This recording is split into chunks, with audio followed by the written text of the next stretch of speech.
Penelope's Pocket Flosstube, episode number 11. My name is Sarah.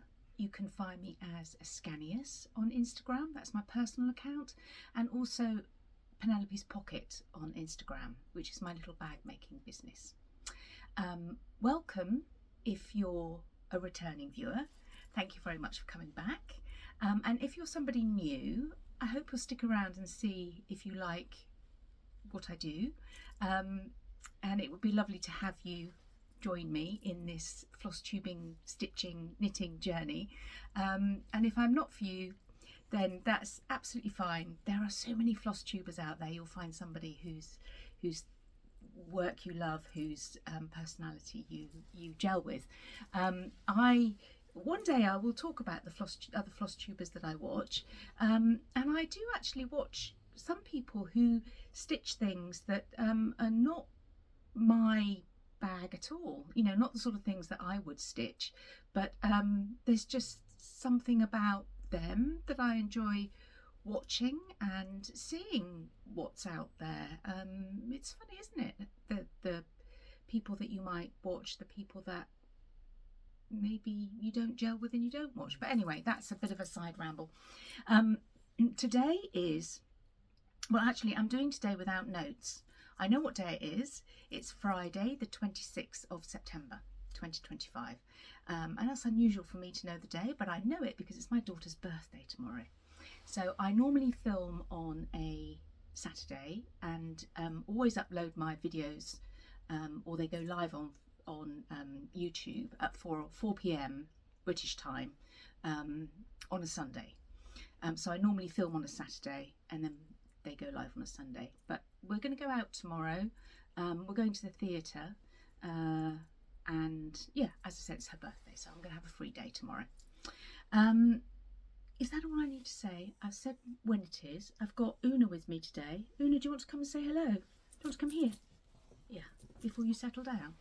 Do you want to say hello? Well, you're not going to look at the camera, are you? No, because you don't understand about cameras. But this is Una.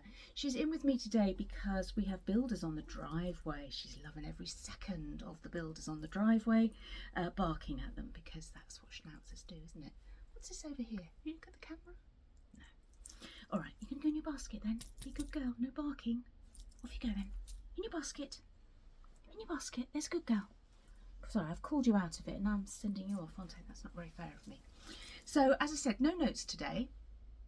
I'm just going to wing it.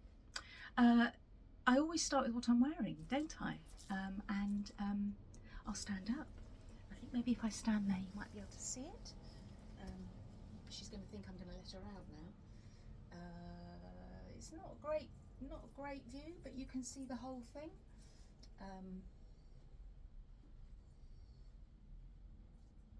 So if you've been with me for a long time, you will know that this is my long-term knitting project. This is my Their pullover by Gudrun Johnson, who's known as a Shetland trader.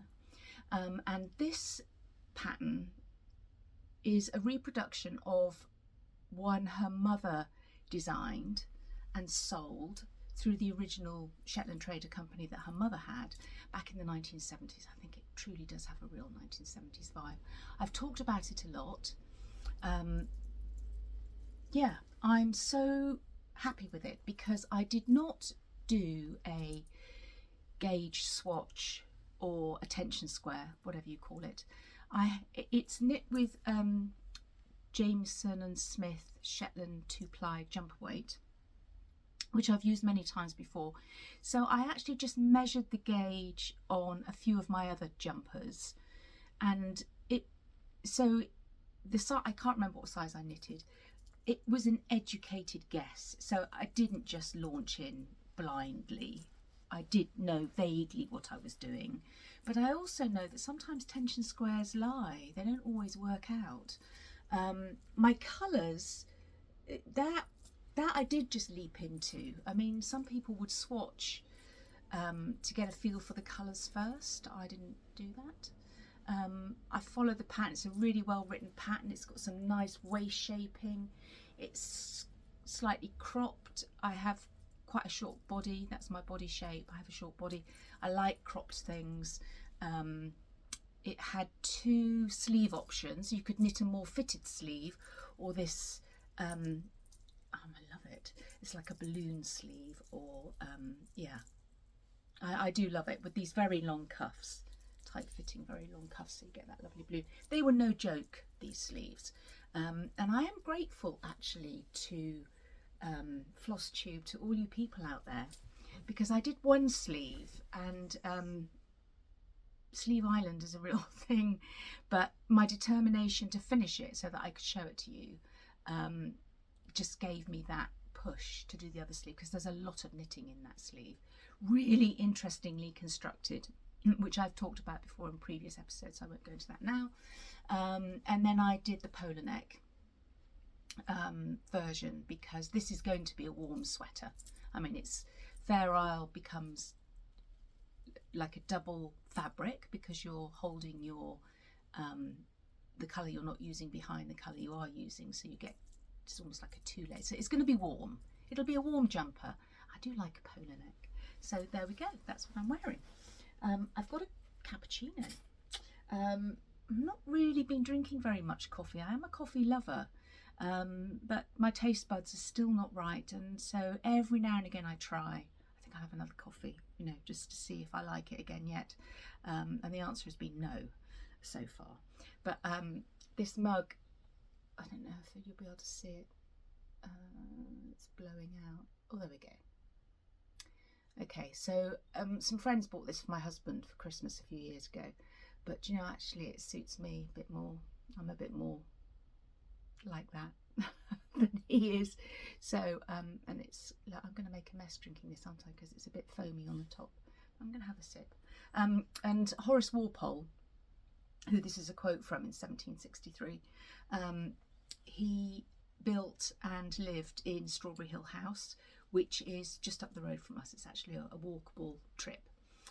So hence I think that's why my friends bought it from, as well as the quote too. So I didn't make it very strong. That's sort of okay actually. Maybe my taste buds are coming back. Right, bags that are coming. It's been 3 weeks since I was last here, and 3 weeks of me feeling pretty good. So I've done a fair amount for 3 weeks really, but you have to bear in mind that I can't work at the moment, so I'm getting more mobile. I'm walking around a lot more, so but I've had more stitching time, and I've been feeling really upbeat and positive and quite happy. I hope that comes across. So bags. So this one, this Gertrude bag is back in stock. I told you I'm doing this by the seat of my pants. What's it called? Can't remember what it's called. Anyway, it's showing on the website. It won't be in stock. I won't list them in stock until 4 p.m. on Sunday. Well, when this goes out. But there are some more of these in stock. So, but that's it of this pattern now. So I've made all the fabric that I've got. When they've gone, they've gone. I probably won't do those again, because there's always something else, isn't there, that you can be working on. And I have made 3 new Dorothy bags. And Dorothy bags are really popular. I started off with a Caroline bag, which was the vinyl fronted bag, and I personally have lots of those. More recently I've kept a few Dorothy bags, and I do understand that they are popular because you can get more in them. They're a lot more flexible than the Caroline bags, which are slightly more rigid. So yeah, I mean, it depends what project you want to put in, doesn't it? Anyway, enough yabbering, otherwise it'll be another really long episode. So first up is this one, which I've just called Angels. It's a really, really lovely fabric. It's an old one. I think it's Moda fabric. Yeah, really, really lovely, Christmassy. I can't help myself. I love Christmas. Now the lining on this, which I think you can see there quite clearly, is a pearlescent just blender fabric, which picks out the cream, and I couldn't resist putting on the yellow tassel. which matches their wings and their harps and trumpets. So that's number one. And I'm having a bit of a Peter Rabbit moment. I just came across these fabrics, and I do love Beatrix Potter, so this is a Peter Rabbit moment. Might never be repeated, but it might be. Not with these fabrics though, I don't think you know. Right, something happened. The phone switched off and then started recording again, but fortunately only missed about a minute or two. So I was just showing, I don't know how I'm going to join these together, because as you know I don't edit or anything, but anyway, so this might be a bit weird, but I was just showing this one, saying I was having a Peter Rabbit moment. Here we go. Oh, it is, let's just give it a chance to not blow out. So I have, that's better. Okay, we've got Peter Rabbit, Squirrel Nutkin, Benjamin Bunny, Jeremy Fisher on this fabric. On my Instagram account I said how difficult it was to photograph this shade of green. It really is. It's showing pretty good there. It's, yeah, better there actually. It's really just a shade lighter than the tassel, which is showing quite well there. So anyway, that's this one. The lining on it is a blue blender fabric, which may seem an odd choice, but none of the fabrics that I came across, well, there weren't any as part of this collection. Nothing went with it, and so I chose a blue blender because of Peter's jacket, because Peter is very famous for his blue jacket, isn't he? Are you getting a bit restless? Are you a bit restless? Go in your basket. Go in your basket, sweetie. Number three is a patriotic one. They've been quite popular, the patriotic stitching bags that I've done. There aren't really any current fabrics because we don't have any major occasions like we did with the Platinum Jubilee and the Coronation. But I had some of this. I think that's probably it for this fabric now, which is a Union Jack in a heart. It's got a gold surround actually. So the whole bag is like that, but the lining is fantastic actually. The lining is Peter Rabbit in London. So there he is posting a letter in a post box. I think that's Tower Bridge, the Millennium Wheel. Oh gosh, I'm showing my age. It's not the Millennium Wheel. It's the London Eye, isn't it? It's called the London Eye now. Always be the Millennium Wheel to me. Mainly because when my children were young, it was a really tricky word, millennium, for Penelope in particular. She would have been very young, well, she was born at the millennium. So when we went up to London, and it was still called that, I tried to get her to say it quickly 10 times and you just can't do it. It's a real tongue twister. Anyway, that's a sidetrack. But that's a cutie lining, that one. So those are the three Dorothy bags that are coming. And I have one, oh, I'll show you the thread keeps actually. Really, all three of those fabrics make lovely thread keeps. I've got my board. So obviously we have a heart, we have an angel. They're difficult to show these because they reflect the light, and probably best of all we've got Peter Rabbit with Squirrel Nutkin. You can see him. But any one of those, you know, Benjamin Bunny or Jeremy Fisher would also make a great thread keep. Dropping them, so that's those three. One more bag to show. Where's a good girl? Go on in your basket. In your basket. Go in your basket, darling. There's a good girl.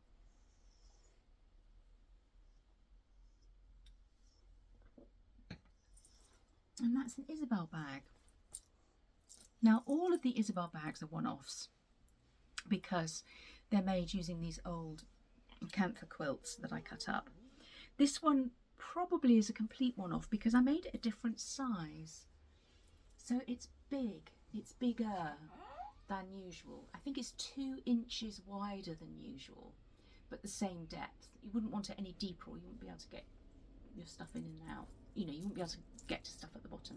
So the base and everything is the same. I've done the same sort of gusseted base size, but the width that is slightly bigger, because this was quite a big print of the quilt. And that's the wrong, well, the other side, and that is pieced by me. So this is coming to the end of this quilt, and so I pieced 2 pieces together there. Isn't it really eye-catching? It's lovely, isn't it? And then for the lining, I didn't have any. I've used all the lining that I did for these bags, but this is a bit of dress fabric, and it is actually Rifle Paper Company. It's looking a bit, it's it must be a viscose of some sort. It's incredibly silky. It was very slippery to sew with, and it's probably going to crease up inside the bag there. But there was something about those colours, that minty green and that orange, that I felt worked. Well, I think it looks good. It's got matching. So there's one of those, one only. I don't know. It's like I say, it's a bit bigger. If you have a bigger knitting project or a bigger project, that could be good for you. I'm going to have to let her out. Are you not very happy, Una? Una, come here. Are you not very happy? Are you not very happy? Do you want to go outside? Should we let you out? Should we just press pause for a second? I'll just pause for a second. Let's get ready. Okay, she's gone. Get ready to hear the barking. That was probably my fault, because she was quite settled. She's got a little basket over there. She was quite settled before I tried to get her to come and say hello.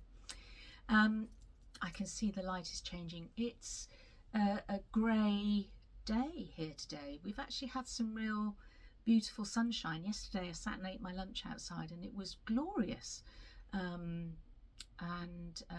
Steve and I went out last night, which is quite a rare occurrence for us.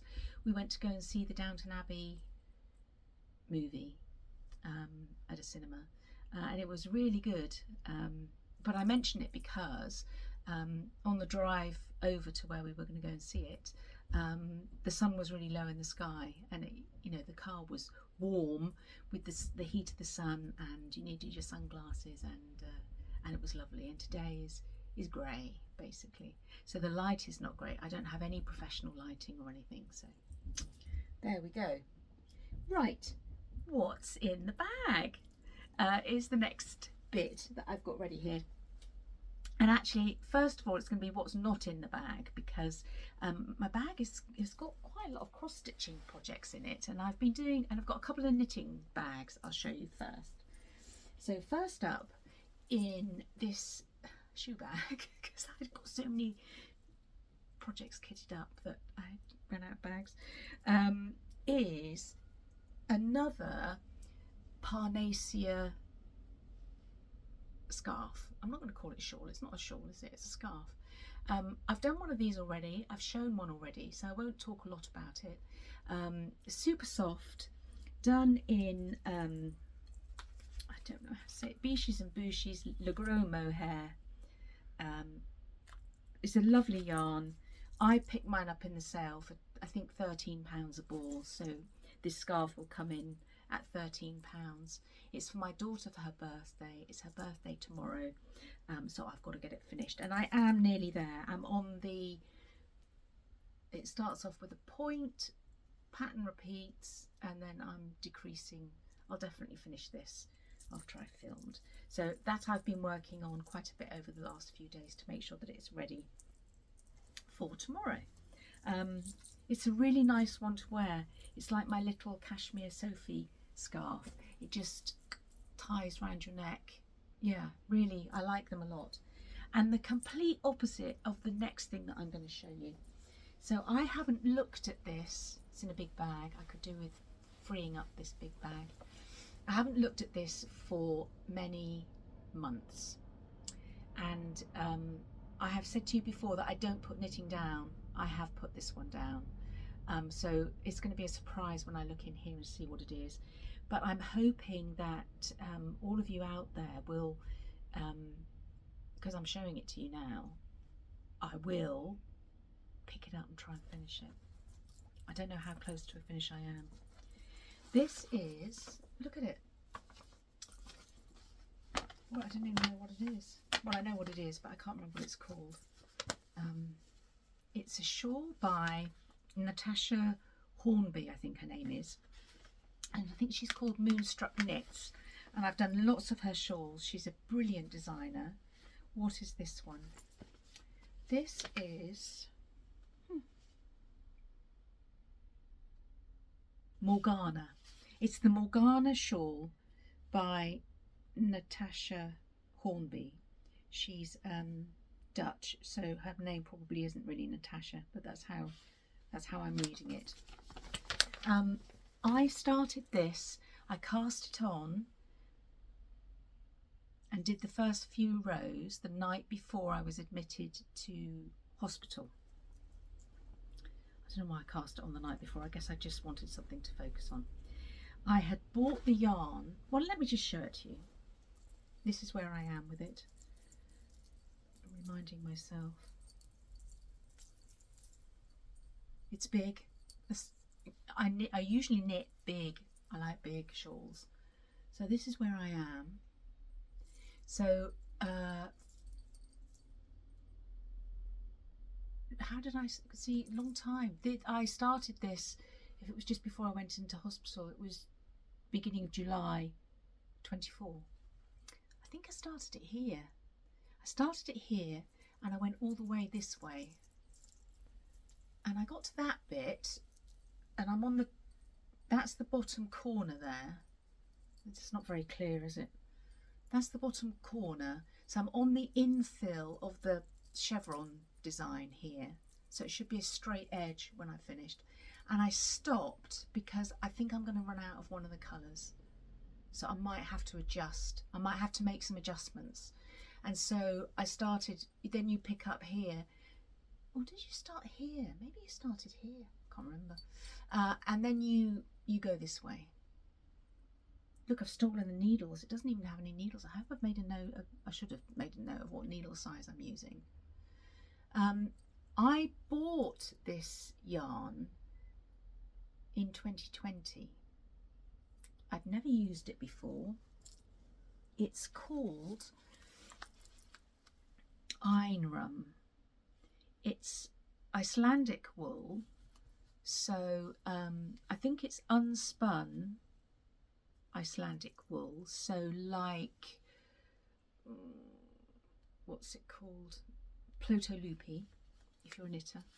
So the yarn doesn't have a spin to it, it's just the way it is. But this one is twisted with silk, so quite a unique yarn actually. And I bought, these are my own colours. It wasn't done in this colour, the original.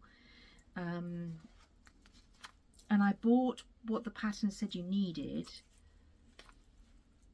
But this is all I've got left. And as I was working on it, I had a really strong feeling I was going to run out of, I don't know which colour. Anyway, there we go. I'm showing you that because I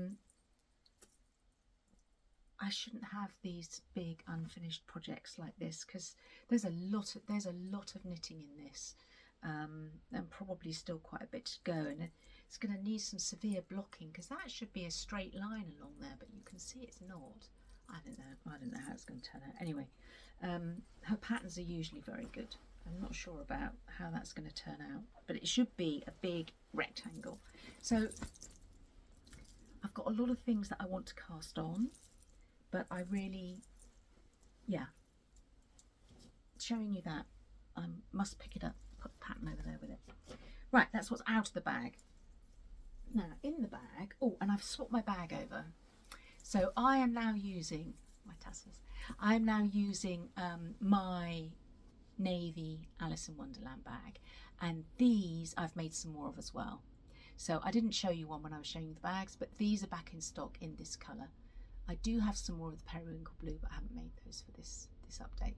So this is my Alice bag that I thought it was about time that I put into use, because she's just fantastic. I love her. Oh, and the lining, she's got that florally lining. Yeah. Okay, so what is in the bag? Well, in the bag is obviously my knitting notebook, because that's always in there, and my book of days. I do enjoy decorating up my book of days.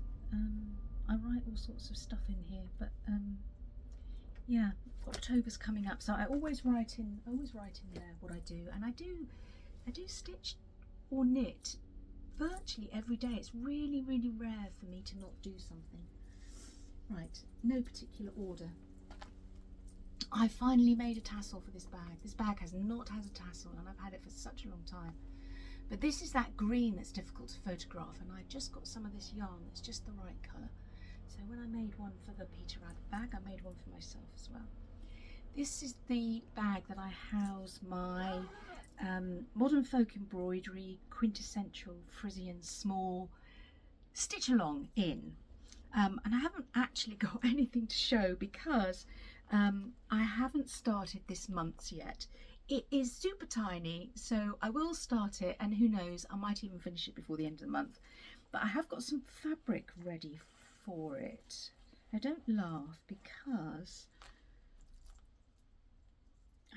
it's tiny. Okay, this is a tiny thing. I'll show you the picture. Come on, Sarah, get your act together. I'm doing this one. It is tiny. So I didn't actually want to cut into one of my big bits of fabric, so I found that scrap. That's how big it is, so that would work. That scrap. Oh, it's blowing out. You can see my pins. I've counted the stitches basically. I can't see that very. Anyway, and I trimmed that off of a finished piece, and I think it will fit onto there. Well, it will fit onto there. So I'm actually going to stitch it on that piece, because this is Seraphim.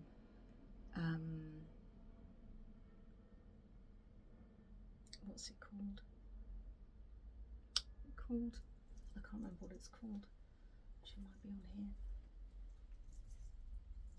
Oh gosh, it's not on there. It's the one I'm stitching Martha Pudsey on anyway. It doesn't show that, but it's such a beautiful fabric. And I thought, well, if I can see from the pins, it will fit on there, especially with the way that it's made up. I'll probably use that tiny scrap. I bet you could get two of them out of there as well. I am frugal. So anyway, not a lot to show in that bag really. But that's the first thing that's in the bag. What's next? Oh gosh, there's nothing really to show in this either. I have made a new stitchy friend, and we had a FaceTime coffee in the week, and it was so lovely to chat to somebody about stitching, about knitting. She's a knitter as well. Yeah, it was really lovely. You know who you are. And she showed me her parrot leopard lion, because she's been watching me and was inspired to pick hers up again. So she showed me her parrot leopard lion, and she also showed me her the old Scott from Hands Across Sea Samplers. And I haven't done anything on this since I last showed you, but if you didn't see the episode where I showed you, I'll show you again. So this is the chart, and my friend had started up here. So she was working on this really lovely area here with these really decorative, typically Scottish alphabets. I think she might have changed the colours, because the colours are quite bright in this. And in turn, she made me want to pick this up, but because of Isabel's scarf, I haven't done any. But I'll show you, because this is definitely being picked up. Now, I do have a tendency to work on the border first. Right, that's the bottom. This is the top. So this is, oh god, it's been folded up for a long time. Got a big fold in the top. So that's where I am with it. I've been working on the border. I'm pretty sure, although I usually start at the bottom, I'm pretty sure that's the bottom, because I did a bit of testing of threads. So I've got a bit of a way to go on the border before I can get to the interesting bits. But wouldn't it be nice if I just got the border done before I see you again? Because there's lots of infill. I've started on some of them if I've had the threaded. think there might be some here. The one here that's filled in. Maybe at the bottom. Yeah, some of them are ghosting a bit, but there are other colours to go in. You can see these two here have got some colours in. So yes, you have inspired me to put some more stitches into this. It's been looking at me, and I've thought about it, but now I really feel like it, so I will do. I'm stitching it on 40 count weathered from number 12 Stitch Co, and I think I'm not using all of the called for, but I'm using the Aversoir silks, most of the called for, a couple that I've tweaked slightly, and it's a good one actually, because it doesn't use that many colours. How many have I got here? 1, 2, 3, 4, 5, 6, 7, 8, 9. I've got 10 there, but at least one of those is an additional one that I've popped in for a bit of variety, and because I probably haven't got enough of the called for one, so I might use 2 similar ones. So that's in there because I work on that imminently. I don't know if you've seen this bag before. Oh, I should have said actually that Dorothy bags always come with a paper tag. Well, it's more of a card, and they're particularly nice ones. I pay probably too much money for them, but they've got a little brass ring, so they have quite a lot of, well, I hope they have quite a lot of strength. I don't tend to put them on my bags, but they're there for you to be able to write your project on the back.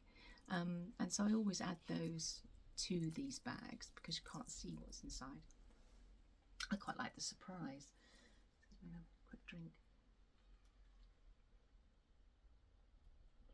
And this is my autumn one, for obvious reasons. It's got a fab line. I do like a nice line. It's got really bright pear lining. So in here is a new start. And there is a little story behind this because I follow, I think she's called Carol X Stitch on Instagram, but she's also Samplers and Stitches on Etsy, and she sells charts. And Carol posted this as a new release.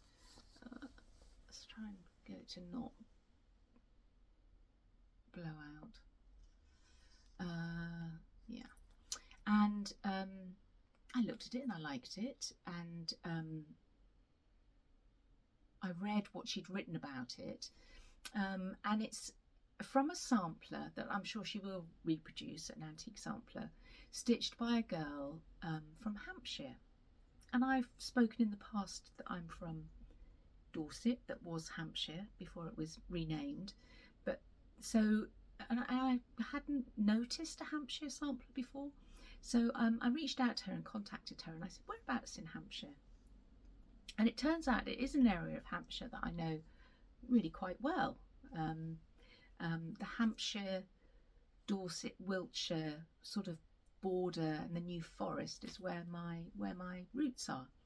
And in fact, Steve and I met in Southampton, and this girl lived in a village not that far from Southampton. So I thought, oh, and it looked quite autumnal, and I've been feeling autumn vibes. In fact, that's probably what this episode will come out as. And so I thought, well, it's quite autumnal. I had my Blackbird Designs book, The Winds of Autumn, out. I mean, who wants to stitch something they've already got when you can have something new? So I thought, well, I think I'll get that. Anyway, before I had a chance to get it, Carol very, very kindly, and thank you, Carol, very much, it was very much appreciated, sent me the chart.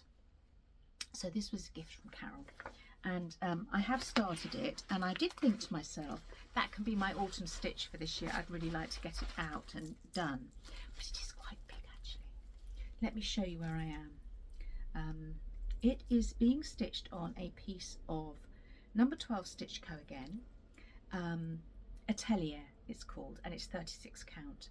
Ideally I would have done it on 40 count to make the drum slightly smaller. However, this, and because of the light today, I don't think it's going to show, is such a beautiful piece of fabric.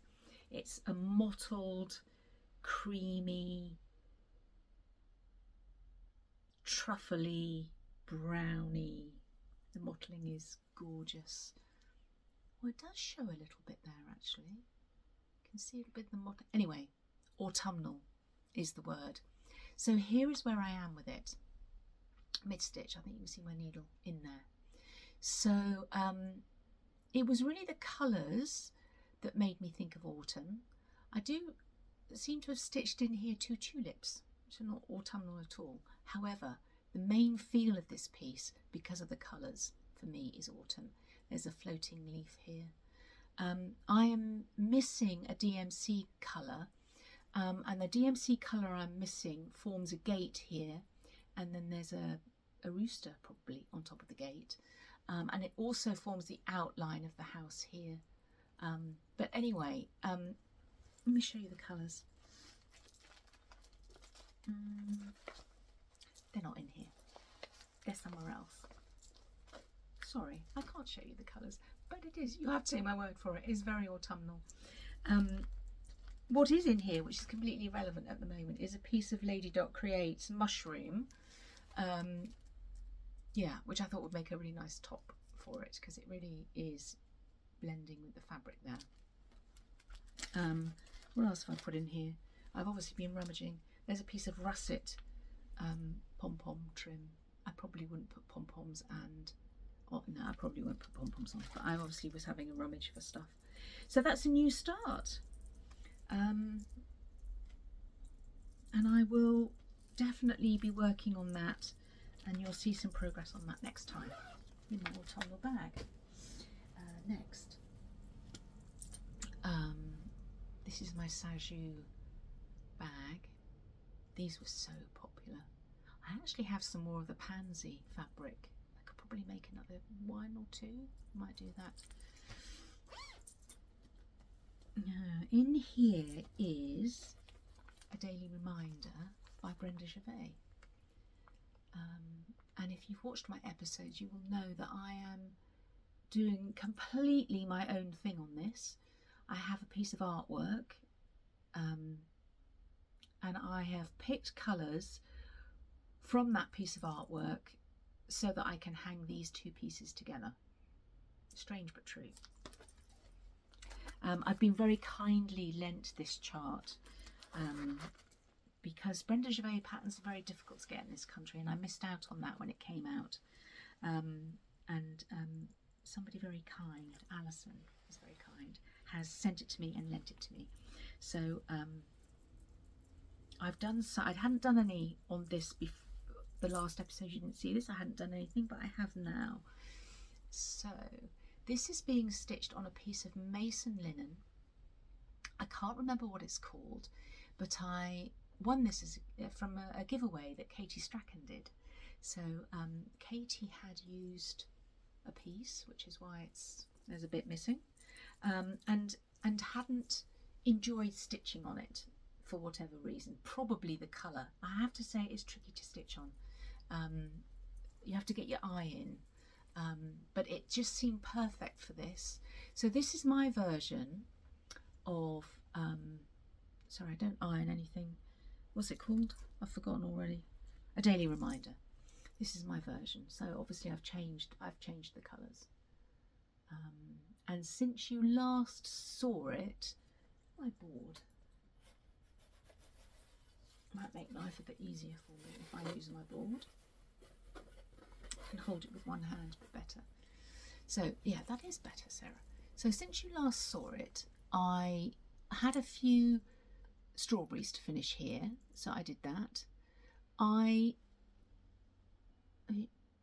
backstitched around the rabbit's tail because the rabbit's tail wasn't really showing up, so I did a bit of backstitching around there. That was a little tiny bit.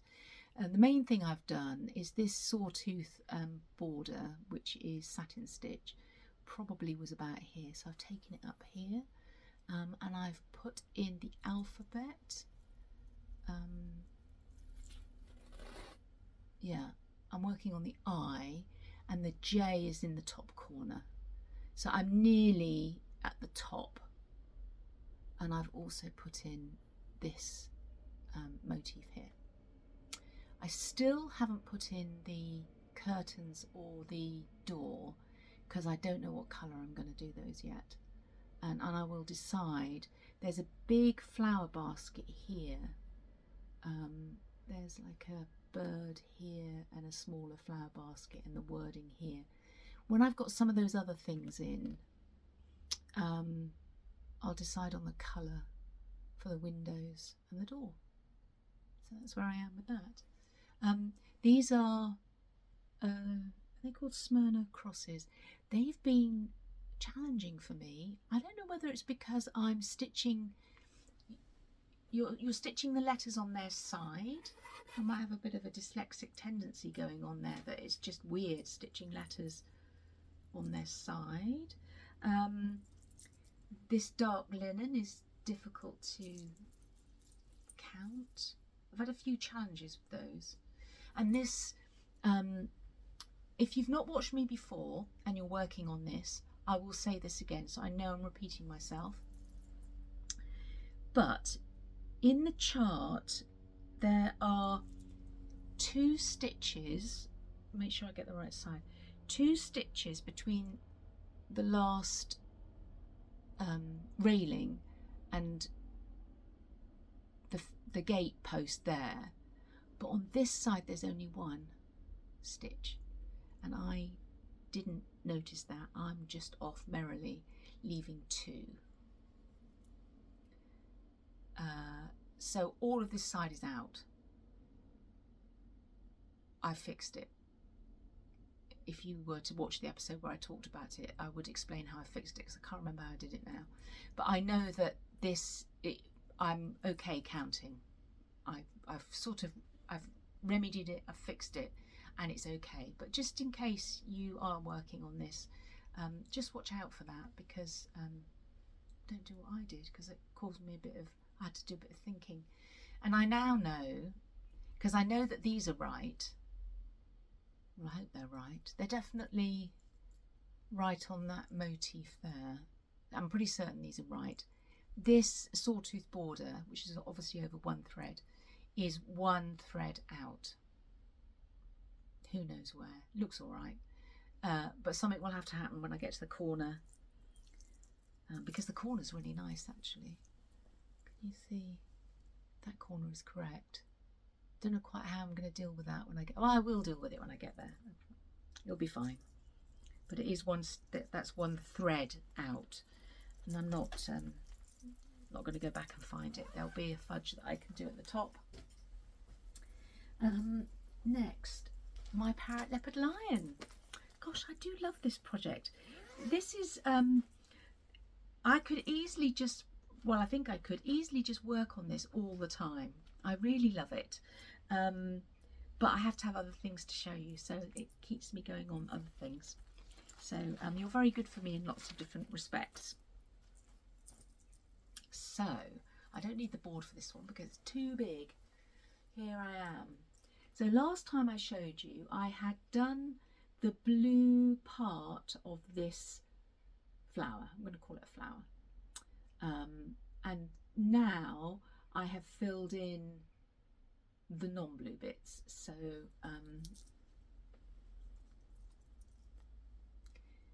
yeah, I'm going to put the board on that bit there, because that's the bit I'm showing you. So I've done these checkerboardy sort of leaves, this centre bit, this bit, and there's 2 little tiny leaves here and here. I've changed the colours again. If you're working on this, I can't really tell you what I've changed, but it would be obvious to you, because I'm doing the DMCs and some of them are really close together in colour. And in this checkerboard thing here, there are 2 yellowy shades or 2 golden shades, and they were really similar. So I think I used the proper darker one, and I went a shade lighter, which I had a DMC in my storage. And similarly here, you can probably see that's 2 colours, but that's only because the darker one I've pulled something different. And I think I to keep the continuity going, because this is a new colour, this darker one, I think I've used it in here a bit and in here a bit too. Oh, and here, these two bits here. So anyway, I won't go on and on about that. That's my parrot leopard lion. Mine, I think next, because I always pick this up between Flosstubes, I think I'm going to do a whole load of outlining, because there's a mistake in there, the other side of the parrot. And so I think I might just do a whole load of black outlining to get the rest of it in, and try and rectify that error that I know is there somewhere on the other side. Right, one more thing in the bag. I've no idea how long this is now, because I've got that mess up earlier on. So anyway, bear with me, because I've still got a few bits to show. So this is my pastoral pocket by the Drawn Thread, which I've shown a few episodes running now, so I won't agonise over it.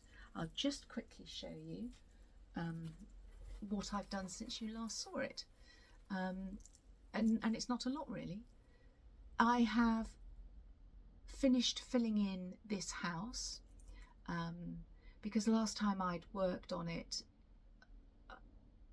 I think probably wasn't feeling that great. I just didn't feel like finishing it. Normally I would have finished that. So I have finished that, and this is a little tiny, obviously, over-one dragonfly.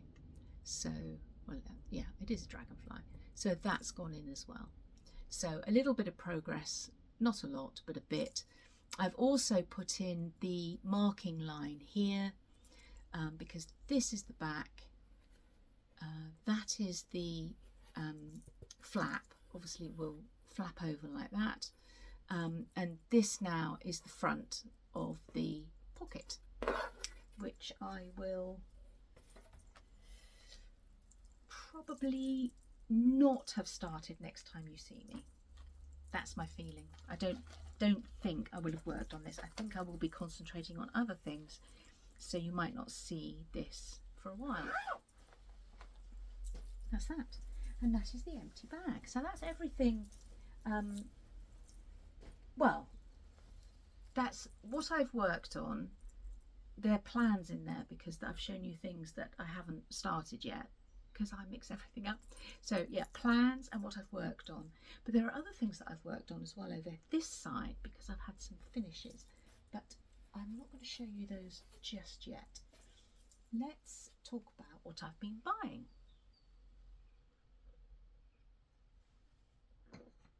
Cold coffee, but okay actually. So I've got a little pile here of what I've been buying. So I get hold of it. You're probably getting a really lovely view of my very, very curly hair.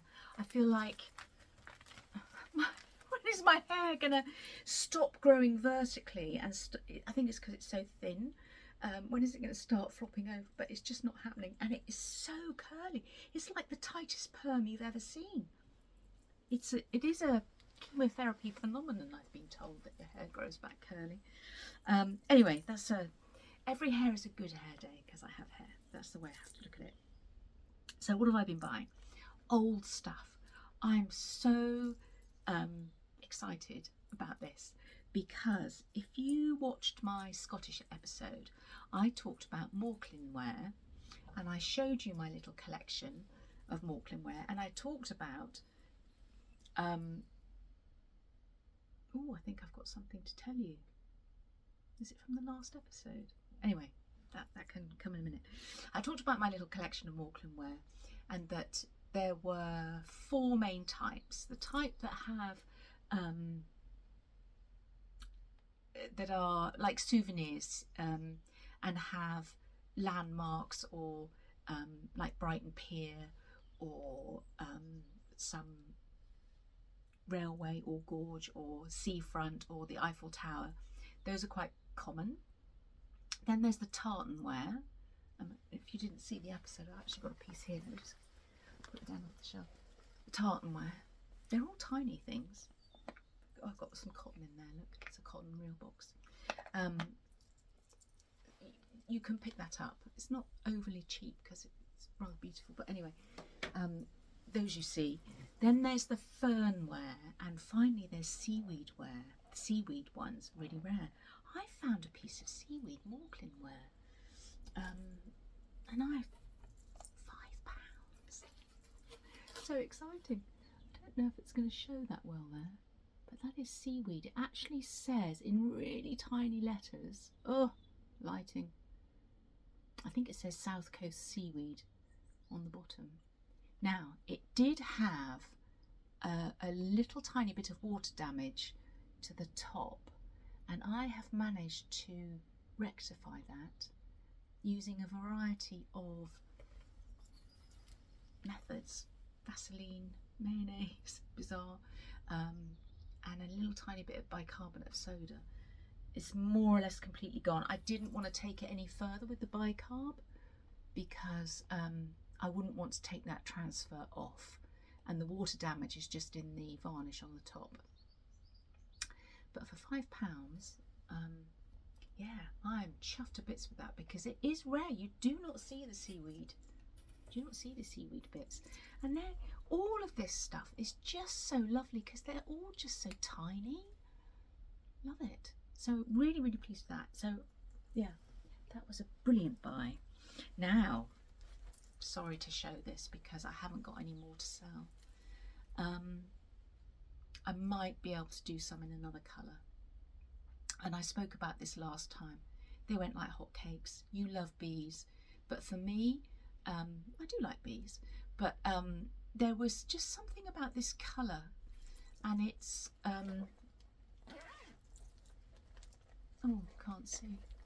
It's lavender lining, and so I had to keep one, so I did. So I obviously didn't buy it, but it is new. But I have kitted it up with something which I'm quite excited about, which I'm going to show you. And I think, although it's a long way off, I do like to start a knitting project and a cross-stitch project on New Year's Day. I think this is going to be my New Year's Day start. Now, I've showed this chart before. Again, I'm referring to that Scottish episode. So if you haven't seen that one, maybe you'd like to go back and have a look at it. I can't remember what number it is, but anyway, because this is a Scottish sampler, so it should really be in a Scottish bag, but it's going to be in a bee bag. And this is Margaret Liggett-Wood, 1765, a nice early one, by Fox and Rabbit. And I bought this potentially when it was first released. I don't know when it was, 2022, yeah, probably when it was first released. I love the look of it, number one, very much so, but I also really like the verse.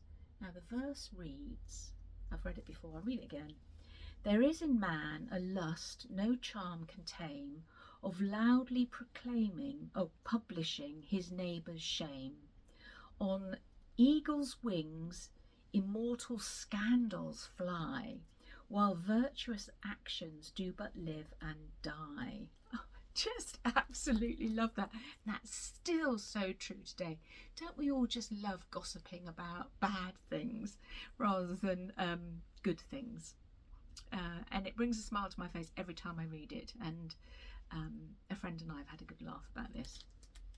So yes. Now, what really got me going on this was that Katie Strachan's mum is stitching it at the moment, and I looked at it and thought, yeah, why have I not started that? I actually started the old Scott, I think, in preference to this, but I do love this. And on Katie's video, she shared her 103 conversion, because this has got quite a lot of, it's all classic colour works and wheat dye works. 2, 4, 6, 8, 10, 12, 14, 16 over dyed. Oh, yeah, 16 over dyed threads are used for this. And what's it stitched on? Saltbush, which is Fox and Rabbit, isn't it? Anyway, I have Katie shared her mum's conversion to 103. I've never stitched with 103 before, and so I thought, well, let's do it. So I've Katie's mum. I can't remember Katie's mum's name. That's bad, isn't it? Anyway, she's stitching it on Fox and Rabbit 40 count white clay, and Sue at Peakside Needleworks had some, so I thought, well, yes, I'll get it.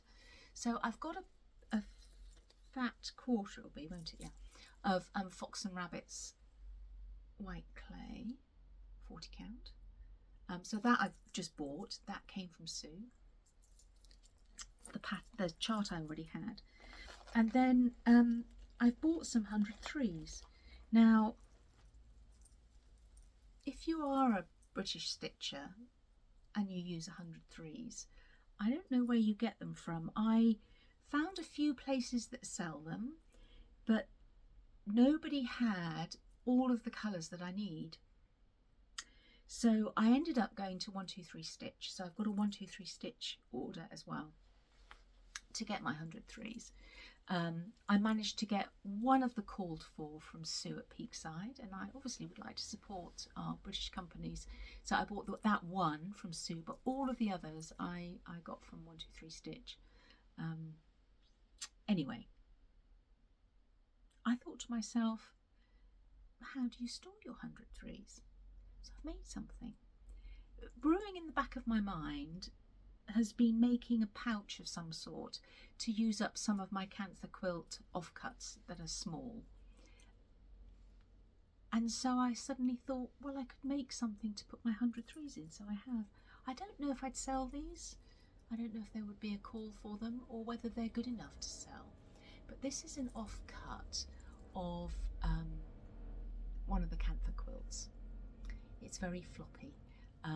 That's why I don't know if it's professional enough to sell them, and I certainly haven't tried it out yet to see how it works.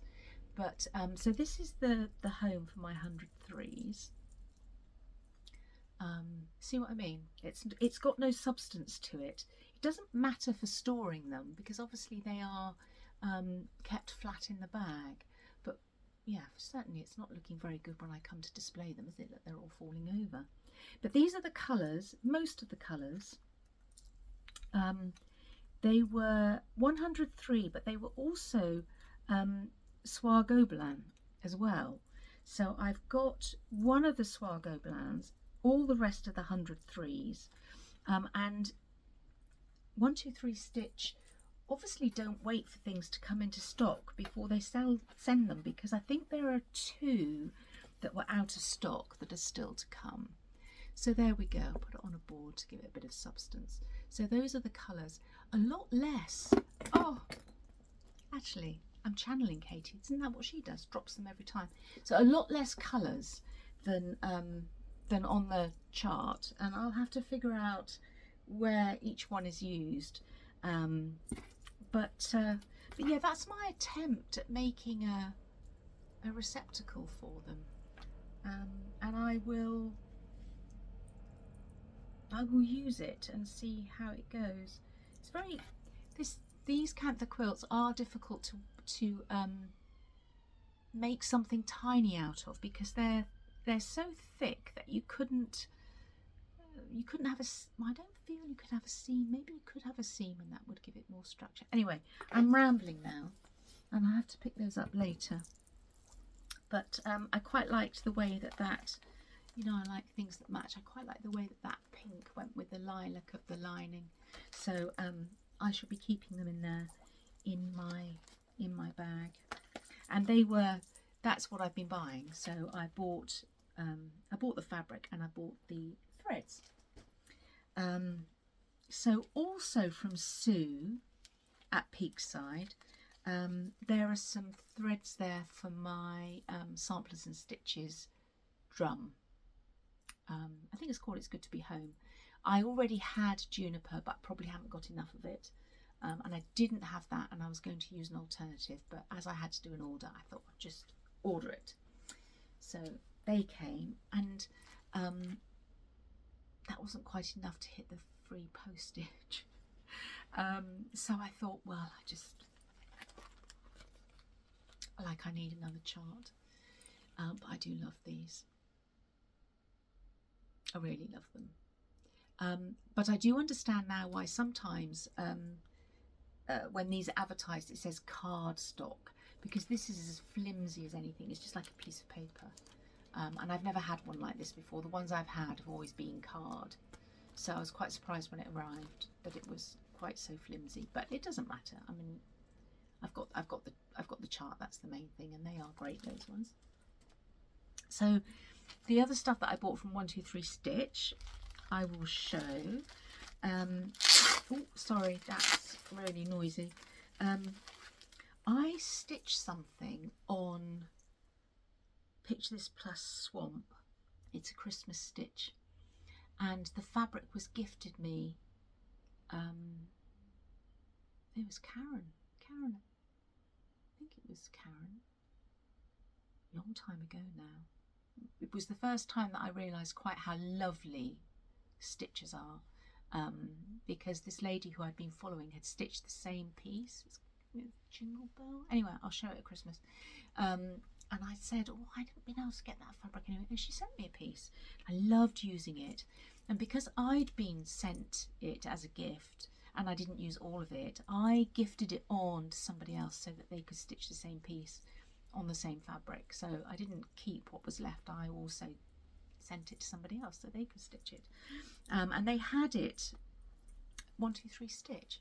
So I bought a little bit, and I thought it would be, I have a feeling that the bit that I've got might have been a bit darker than this, but I thought I might try and do a companion piece for it. So I might do a Christmas, oh actually, got something else to say about that. I'll talk about that in a minute. I also bought this. I'm after the perfect red. I still haven't found it. I keep ordering these bits of red fabric and none of them are doing it for me. This is a nice colour. It is Tango. I would say that's showing pretty true to life. So if you are after a red, don't go for Tango because it's plum, I would say. That's a bit of 40 count. You have to just try it, don't you? I'll use it for something. I love Picture This Plus. So when the 123 Stitch fabrics arrive, they have this stuck on them. I immediately take that off and stick it on the there's always a bit of overlock stuff, because I don't think it's good sticking stickers on fabric.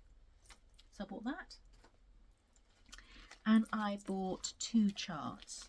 So this is a chart that's been on my radar for many years. The Huntsman. Now, I am loving my Parrot Leopard line so much that I want to do another one like it. I have bought a sampler chart which is similar, but this is really like it. And Crafting Kirsty, who's been working on it for a while, I think, finished it recently, and the last of her episodes that I watched, she had finished it, and I love it. And I thought, just get it, Sarah. Who knows whether I'll have time to stitch it, but yeah. So I bought that, The Huntsman. Thank you, Kirsty, for reminding me about that one. And if you watch me, you might not watch me. Mama Loves You GB showed this some time ago, I think. But I liked it, so it was on my radar. I don't know how I found it on 123 Stitch, but anyway, I found it as a printed as a chart rather than a PDF download, and so I bought that. And I wonder if it would work on there. I think it might, because it's got virtually no green in it. It's all reds and browns and whites, more or less. So I think I might have a go at stitching that on that. The piece that I'm thinking of that I've already used this for, I used a Belsoir silk, but I think it was pink rather than red. So anyway, yeah, that's my 123 Stitch order. Long time. That's what I've been buying. Would you like to see my previous autumn finishes? Well, you're going to. I love autumn. I think everybody loves autumn, actually. Yeah. I don't, I'm going to say I don't really stitch Halloween. There are some Halloweeny bits there, but only because that's the sort of charts that are available to us as stitchers. When I was a child, Halloween was nothing really. It was a night when you went to bed feeling a little bit scared for whatever reason. I don't know. But when my children were little, it was becoming more of a thing here in the UK, and they did like to go trick-or-treating. And a friend of mine, her husband was really into that, so he used to take them. And there were roads around about which were very child friendly. So I never took them actually, but they did get to experience that. Excuse me, but it's not really my thing. But I do love autumn, and for me, it's all about the nights drawing in, being able to light candles at supper time. Dry crisp leaves, conkers, chestnuts. When we were kids, we used to go to the New Forest for what we called chippying, which was going to pick up chestnuts. Love chestnuts, always have done, especially when they're fresh from the tree. They're very different from the ones that you buy in the supermarkets, which are, I think they come from another country basically. They're not like the British ones when they're soft and creamy and milky straight from the tree. Love a chestnut. And bonfire night. Love bonfire night, which again, when we were children, we did used to sometimes go to an organised display, but really it was hot dogs and cups of soup in the garden and a packet of sparklers while my dad burnt leaves at a bonfire of leaves. But we just loved it. We loved that, going outside and eating and the bonfire. Anyway, I'm rambling again. But we don't see I would love to see some bonfire night stitching charts. I haven't come across any. If you know of any, please do say in the comments below, because I would love to stitch a more English autumn thing. Anyway, number 1. So this is from The Winds of Autumn by Blackbird Designs. I can't remember what it's called, but it's in that book. And I stitched it on Fox and Rabbit Seaweed, so that's a very dark green. The main colour is a Belsoir silk. I don't know why, but I have a feeling it might have been called lasagna. Would that be right? Don't know. Put my initials on, birds across the top. An orange backing. It's got a little acorn wooden button and a year charm for 2021. So that's when I did that one. So that goes out every year. I'll put them over here, I think. Well, I don't know why I'm showing that. I think it was just in the box. I've got a Stacey Nash waxer, which is an owl. He's got a bit of a bloom on him. He's obviously black wax. If I buff him with a soft cloth, he will regain his blackness. But he, on a little silk ribbon, he goes in the display somewhere every year. This is finished as a flat fold. It's the same orangey fabric, and this is the drawn thread, and it was a kit, and I cannot remember where it came from. I know that it didn't come from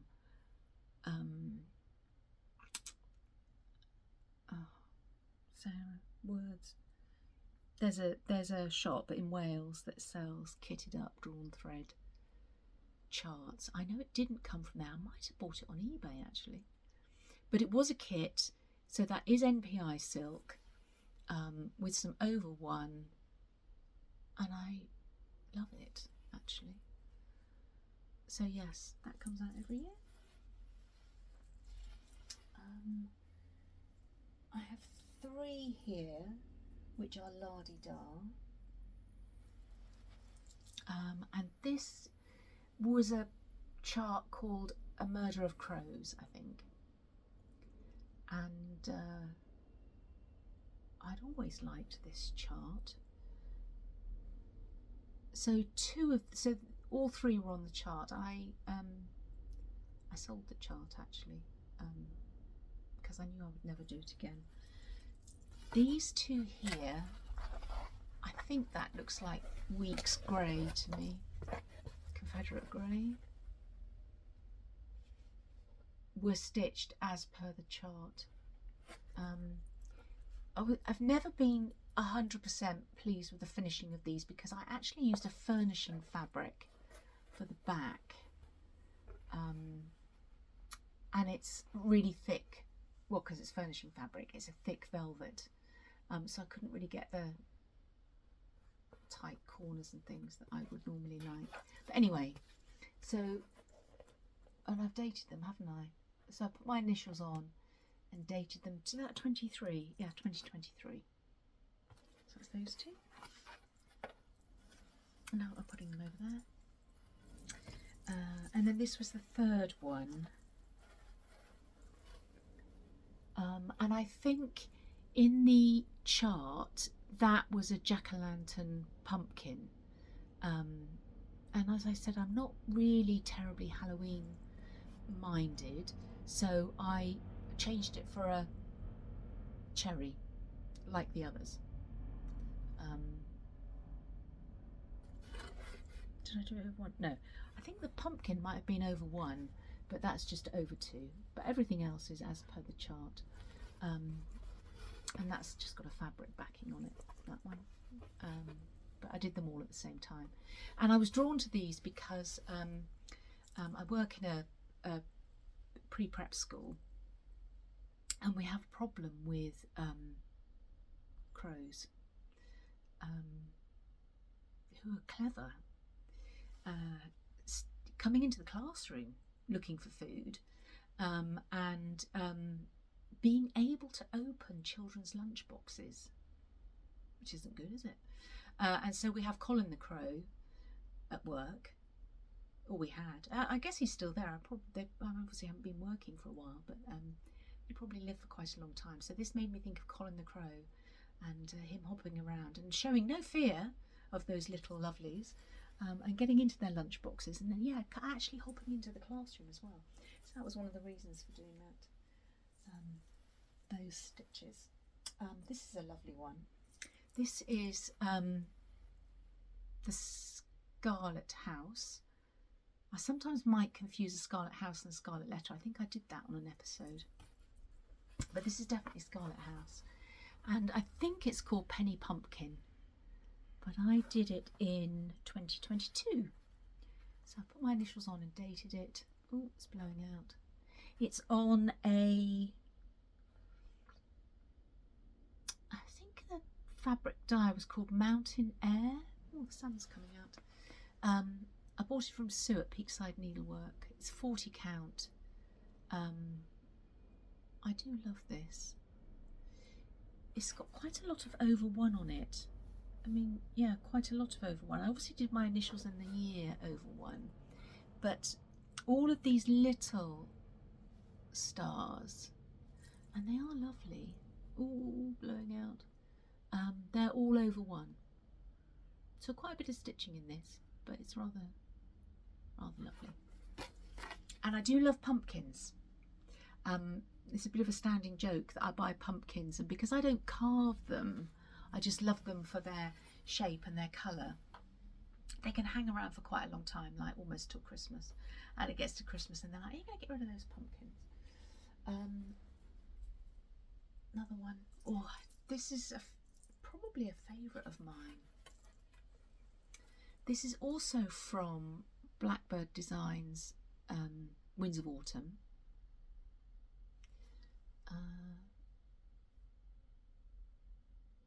and I did this, it's got a, in 2021. So, because I've not been stitching that long, I got back to stitching in 2018 or 2019 possibly. When I say got back to it, I mean I've always done a bit of cross stitching or a bit of needlepoint, or alongside the knitting and the dressmaking. It's always been part of my, very dark, it's better, part of my stitchy sort of journey. But and I've said it before and I know everybody says it, but when you've been away from the community, well, it wasn't community, it was just like a local shop, and you come back to it, it blew my mind about how there were these charts, these overdyed threads, and yeah, I did used to stitch on linen. Anyway, that's finished as per the instructions in the book. I think they're good, those Blackbird instructions. I did just follow it. So I have a bag made in this French General fabric, which I also class as an autumn stitching bag. It's in the room behind me over there. Goodness knows what's in it.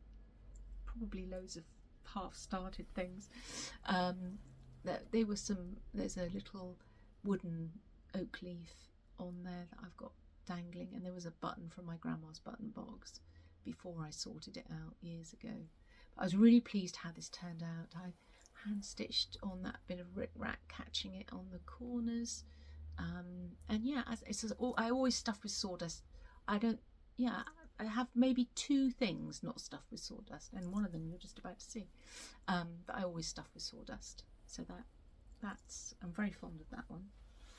Another one, and there's one more. That's it. I don't have a lot of autumn stitching because I've not been stitching that long really, and it is a Halloween piece. So there you go. I've lied. Oh, it's upside down. It's a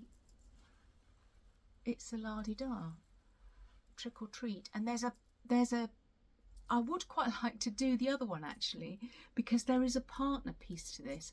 I think this was originally, it could have originally, well, I bought the chart on eBay, I think, but is it a freebie now?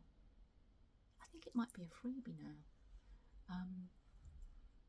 So it's not signed or dated. So I did this a long time ago because I've dated most of my things.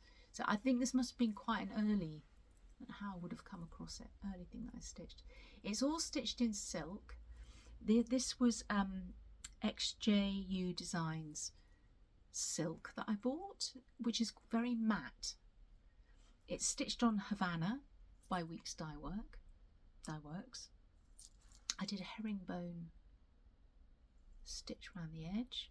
It's backed in a piece of very washed out black linen that was a skirt, because I don't get rid of anything. I think I just thought I won't wear that skirt anymore.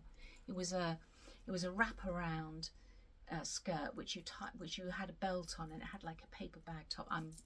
Was far too old for wearing things like that anymore, but the linen was so old and so washed out that I kept it. It's probably still about somewhere in a bag, and I use that for the back, and it's filled with couscous.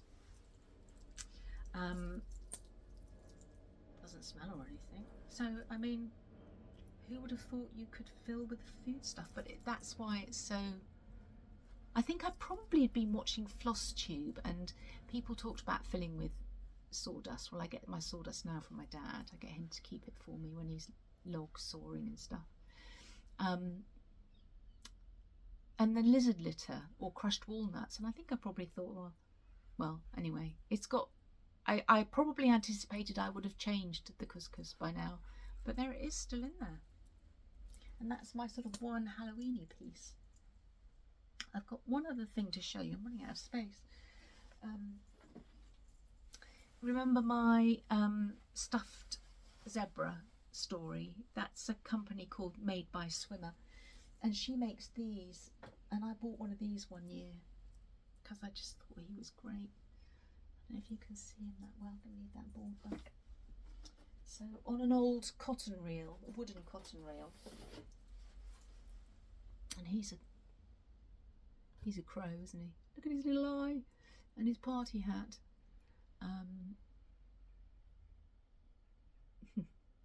So he's a, yeah, I like him. So he comes out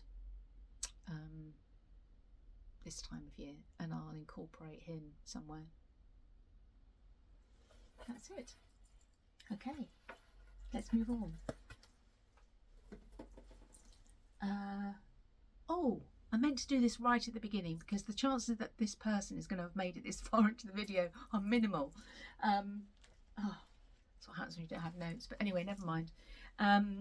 The Sajou thread winder did get claimed. Hooray! I went to somebody really lovely, and I know she's got it. Lovely. So pleased to have finally managed to give away. But Marion van der Sande, you won Strength and Dignity last episode. So you will either, because it's only 3 weeks since I filmed the last episode, you will either be about to watch it and maybe contact me, or maybe you haven't watched it and you have made it this far through this video, and you will contact me now, Sarah with an H at penelopespocket.co.uk. I think if you go to the website, there might be a link that says inquiries at Penelope's Pocket. But whatever you put at Penelope's Pocket, it will come to me. So please contact me if that's you. I'd love to send you this chart. If I haven't heard from you by next video, which will be in 3 or possibly 4 weeks' time, I will draw this again. So that leaves us finishes, and then we are finished. Finishes. So I finished Parlour Pinkeep, and I had so many lovely comments on Instagram about this. I, if you remember, agonised about how to finish this, and I think that's why it's taken me so long for the fully finish, because I'd bought some ribbon. In my mind, I think I was going to do this. This is what I thought I was going to do, which is why I bought that ribbon to be the sides. But it's bigger. Not a lot bigger, but it is bigger. And the ribbon was deep. It would have been big. And because I've done it before, I just couldn't see how it was going to work. And then Jenny, who is an Instagram friend, sent me some pictures of the original and the reproductions. She was at a retreat or something, and they were all there, and they were finished so simply that I thought, I'm overthinking it, let's just finish it really simply. I was thinking it was going to be a pincushion, and I have, can you see it's a bit domed, I have put in some concentric circles of I use curtain interlining in there to give it a bit of a dome shape, but it's not a pincushion. I'm not going to use that as a pincushion. It's an ornament or a hanging piece. I sort of thought that I would, I've got, this is sort of like all my library stuff up here, so I've got bookshelves full of books, and in front of all the books is a load of rubbish, or bits and bobs. Let's call them bits and bobs. And I thought I'd just stand it up there. But then as I was working on it, I think, well, actually, I need to be able to hang it, because it needs a hanger. So basically, I've completely finished it as a disc, and then I added this. This is just stitched on the back. There's a bit of curtain interlining behind that backing fabric as well. So I could take that off if I needed, but I can also fold that down if I wanted to just prop it up there. Really pleased with it. So I decided on the blue backing because there's something about brown and blue that I quite like. It does have a bit of blue in it. In previous episodes I talk a lot about the fact that I hadn't used quite the right colours. I love that caterpillar background. It's all finished by hand, but for the first time ever, I glued on a trimming. Now, that trimming is part of Lady Dots Creates pom-pom trim. So I do use the pom-pom trim. I probably should have, if I'd have thought about it, I could have brought a piece in, couldn't I? Got anything up there? No. I do use the pom-pom trim, but I always take it off of the, it's on like a, have we got time for this? I've got it in here, haven't I? No, not in that one. Which one was it in? Something I'm going to start. Which bag? This bag. No. Come on, Sarah, think. Which bag was it in? It's not in that bag. It's in this bag, isn't it? Sorry. Hopefully you're stitching away. Knitting away. Yeah. So Lady Dot Creates, you probably all know this. I'm probably telling you stuff that you already know. Pom-pom trim comes like this. Where's the board? So it's would you call that a flange? It's on something, so that when you use it, I think you're probably supposed to put that inside the seam and stitch close to the pom-poms. That I don't do, because I don't think that, well, it doesn't work for me. But you can take the pom-poms off of this, and if you don't know how to, shall I show you? Is this teaching you how to suck eggs? So there's just a fluffy, viscosy, man-made fibre-y thread. Can you see? I don't know if you can see what I'm doing. I'll show you again on the board in a second. So the pom-pom trim is attached to this stuff with a thread, and I unpick it because I sew on the pom-poms onto whatever I'm using them on after, when it's finished, and I sew them on by hand, and that leaves you with this stuff. Okay, and I have very occasionally used this before on finishes. I've got a Christmas finish I know that I've used it on as a trim, and it just so happened that because I obviously have a finishing box, I pulled out of my finishing box, sorry, I'm just trying to keep it tidy, makes it easier when I tidy up, not that. That one, don't ask me what pom-pom trim it was on, because this is some sort of man-made fibre, of one description. I think the pom-poms are probably man-made fibre as well, and they take the dye differently. So quite often the bit that you take off, or the bit that I take off, is a slightly different colour to the pom-pom. So I don't know what that came on, but it was the perfect width, whatever the word is, to just go round where I'd sewn those together. So I laced these onto bits of card. I sewed them all together by hand, and then I was going to sew that on by hand. Actually, you know, I looked at it and thought, I don't think I can do a neat enough job using a needle, and I am an okay stitcher, and I've seen a few people recently talk about gluing, and so I've glued it. I have used Eileen's original tacky glue, so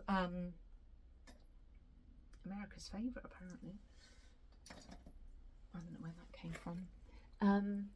And I just did little tiny dabs, tiny amount, because it just felt so wrong to use glue. So that's glued on. I think the join's at the bottom there somewhere.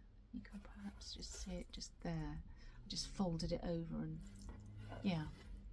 So it went totally against the grain to glue it, but deep down I knew it would be much neater. So that's that. I showed pictures of it on a cabinet that's in the room next door there, and it does look great on there. But in the back of my mind, do you remember when I bought this? This is a candle reflector. Can you see how it's, am I blinding you? It's catching the light. So you would stand that behind your candle and it would reflect more light into the room. But actually, because I bought it as a finishing piece, not as a candle reflector, it would look really quite nice on there. So, but then it does look really nice on the cabinet as well. But this is worth, but I think this is worth bearing in mind. If I do another circular finish like this, of this sort of size, that would also work really well on my stand. Gives a bit of height to your displays, or all my bits and bobs up there, which are all mashed up together. So that's a finish. I finished the part 1 of the Modern Folk Embroidery Frisian Smalls Sal. And it's so tiny. Look how tiny it is. It's so tiny because I did it on 40 count. And it's tiny, so therefore it is super cute. And I put my initials on the back. And I did learn a new finishing technique. I've mentioned before that I don't do Facebook. I'm not on Facebook, and so I really feel that I'm missing out on Jacob's finishing video tutorials because I can't access them on Facebook, which I'm a bit sad about, but not sad enough to want to join Facebook. And I can follow the instructions in the booklet. And what a nice finish. What a nice finish. Completely different to how I would normally finish something, so I've learned something new. But I did iron on some iron-on interfacing on the back of it because I always stuff with sawdust. So this is stuffed with sawdust, and you do need that interfacing. One, to protect the fabric from the wood, but also to stop the dust from any dusty bits from coming through the weave. So really pleased with that. And it's on to piece number 2. So that's a finish. I also finished Steve's socks, which you will have seen coming in and out of the bag time after time, and it's a really good demonstration as to not putting down knitting for long periods of time because they're actually different sizes. So the leg length is pretty spot on to the heel there, but I've definitely messed up the feet because one is smaller than the other. I'm not going to overemphasize it, but it is smaller than the other, and the circumference is, I think I've knitted one of them slightly tighter than the other, but I cast these on a long time ago, and I have worked on them because they're socks and I just go round and round. I've worked on them when I've not been feeling well. Anyway, he loves his knitted socks. He does wear them all winter long, and he wears holes in them pretty quickly. So part of me, when I'd finished the toe and I looked at them together, I thought, oh, I should really unpick it and knit it a bit longer. But actually, knitted socks are very forgiving. They will fit him just the same, and he'll wear them out. He will have worn those out before too long, and I'll be darning them, so I can't agonise over it. One more finish and we're done. So I finished the Sew ID Black Rooster Summer Sal. Is that right? And I thoroughly enjoyed it. I talked about it, I think, last week, last episode, that I didn't think I liked it so much up the top here, but when these blue pots and flowers started coming in at the bottom, I changed my mind about that. I probably wouldn't have bought and stitched this pattern, so I've ended up with something unusual for me. So pretty pleased actually that I joined in. It was very enjoyable. I cut the side off here for this part 2 of the Frisian small things, because I'm very frugal with my linen, and I dated it. If you're on a big screen, you might be able to see over 1 in the yellow, my initials on that side, and 2025 on that side, because in the future I wouldn't want anybody to think it really was from 1811. So there we go.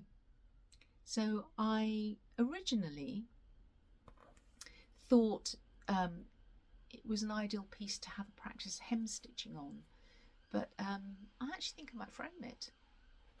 Pretty chuffed with it. So that's it. We're done, and you can escape.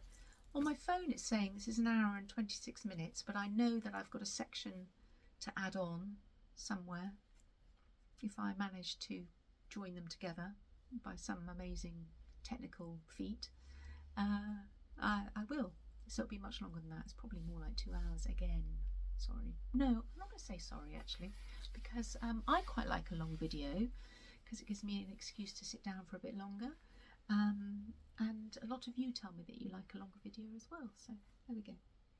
So I'll say goodbye now. Until next time, happy stitching everybody. Bye.